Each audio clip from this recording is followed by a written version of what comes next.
கச்சத்தீவு வந்து முதல்ல இந்தியாவோடதே இல்லை. கச்சத்தீவு எங்களோடது, எங்கள் பாட்டன் சேதுபதி மன்னனோடது. அப்போ இந்த நிலப்பரப்பு முதல்ல ஒன்றா இருந்தது இல்லைல்ல, இப்படி ஒருங்கிணைக்கப்பட்டது.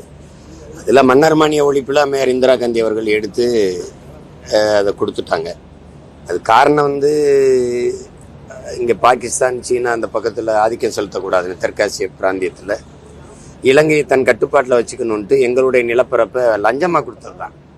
இப்போ பாராளுமன்றத்தில் பேசி ஒரு தீர்மானம் போட்டு அப்படிலாம் கொடுக்காம தன்னிச்சையாக எடுத்து கொடுத்தது தான். அதனால வந்த பின்விளைவுகள் உங்களுக்கு தெரியும்.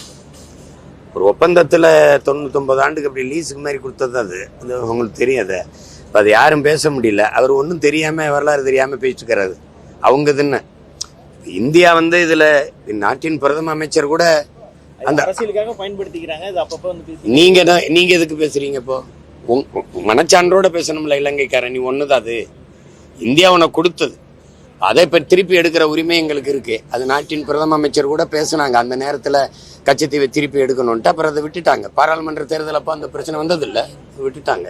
டயா பூஸ்டர் சுகருடைய ரிமோட் கண்ட்ரோல் இனி உங்க கையில. அனைத்து மருந்து கடைகளிலும் கிடைக்கும்.